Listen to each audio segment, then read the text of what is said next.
Dari hasil pengakuan sementara yang bersangkutan ini adalah dari daerah Pekalongan, lagi berlibur di kota Bandung.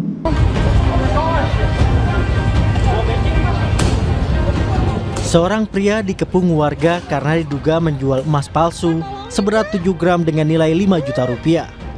Saat hendak ditangkap, salah satu pelaku sempat melepaskan tembakan ke arah warga, hingga akhirnya bisa dilumpuhkan. Pelaku dikejar warga usai menipu sebuah toko emas. Dia dan sang istri menjual emas di pinggiran Jalan Sukagali, Kota Bandung. Jadi ini masih karena kejadian baru kemarin. Dari hasil pengakuan sementara yang bersangkutan ini adalah dari daerah Pekalongan, lagi berlibur di kota Bandung. Menginap dia berusaha menjual emas tersebut, yang ternyata emas itu adalah palsu. Ya istrinya memang kan istrinya tidak mengetahui bahwa itu emas palsu atau tidak. Hanya disuruh suaminya kalau dong jualin gitu seperti itu. Usai ditangkap, pelaku langsung diserahkan ke Polrestabes Bandung. Pelaku dijerat pasal penipuan, penganiayaan, serta undang-undang darurat terkait kepemilikan senjata tanpa izin. Atas nama inisial AY, ini warga dari Kabupaten Pekalongan dan berlibur di Kota Bandung sudah 3 hari, kemudian kehabisan ongkos dan punya keinginan untuk menjual sebuah liontin yang beratnya kurang lebih 7 gram. Jadi pelaku ini menjual liontin kepada pedagang emas yang ada di trotoar di Jalan Sukajadi. Kemudian terjadi transaksi. Pada saat dicek pertama oleh korban, yaitu penjual emas atas nama Engkin, pertama dicek tidak ada masalah, kemudian kedua dicek tidak ada masalah. Nah, kemudian terjadi transaksi dari penawaran 7 juta oleh pelaku ditawar oleh korban sehingga sepakat dengan nilai nominal 5 juta. Dilakukanlah transaksi pembayaran 5 juta oleh korban kepada pelaku. Pada saat selesai transaksi, kemudian korban penasaran mengecek kembali kondisi liontin emas tersebut. Ternyata pada saat dicek bukan emas. Kemudian korban mengejar pelaku dan pelaku bisa dikejar oleh korban. Pada saat cekcok mulut, korban meminta uang yang 5 juta kepada pelaku.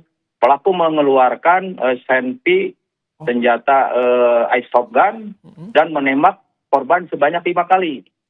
Dari peluru yang ditembakkan 5 kali ini melukai pelipis kanan saudara Engkin. Pak Kapolsek, ini pelaku sampai membawa airsoft gun.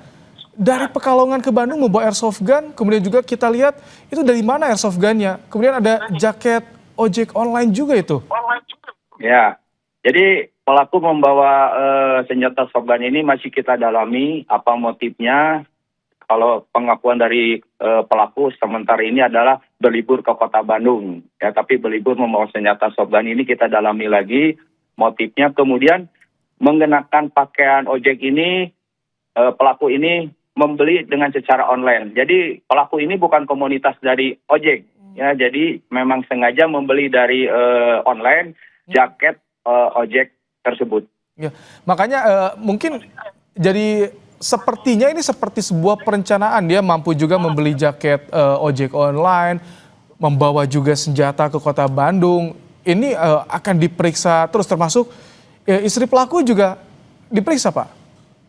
Ya, jadi kita dalami lagi motif pelaku. Untuk sementara ini pelaku ini berlibur ke Bandung. Namun kita dalami pengakuan daripada pelaku ini. Dan dari pelaku ini kita sudah selesai melaksanakan pemeriksaan, maka kita kenakan juga pasal, ada 3 pasal yang kita terapkan kepada pelaku, yaitu pasal 378, penipuan, kemudian juga karena melukai saudara Engkin, korban, dengan senjata soft gun ini kita terapkan juga dengan pasal 351 KUHP, dan pasal terakhir yaitu Undang-Undang Darurat RI nomor 12 tahun 1951 memiliki senjata api tanpa izin, ancamannya bisa 20 tahun.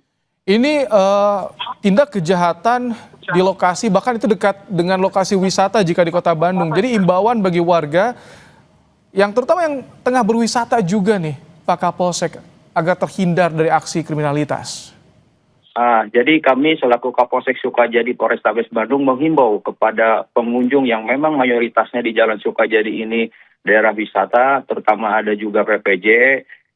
Pertama, agar meningkatkan kewaspadaan karena menjelang akhir tahun ini pelaku tindak pidana ini pasti akan ada meningkat, ya. Jadi tingkatkan kewaspadaan. Selain juga itu diwaspadai pada saat parkir kendaraannya, sepeda motor ataupun kendaraan roda 4, dan tidak menutup kemungkinan juga terjadi hal-hal yang memang tidak diharapkan pada saat mengendarai yang memang kapasitas di Jalan Sukajadi ini cukup padat dan meriah pada saat menjelang weekend libur panjang ini. Oke.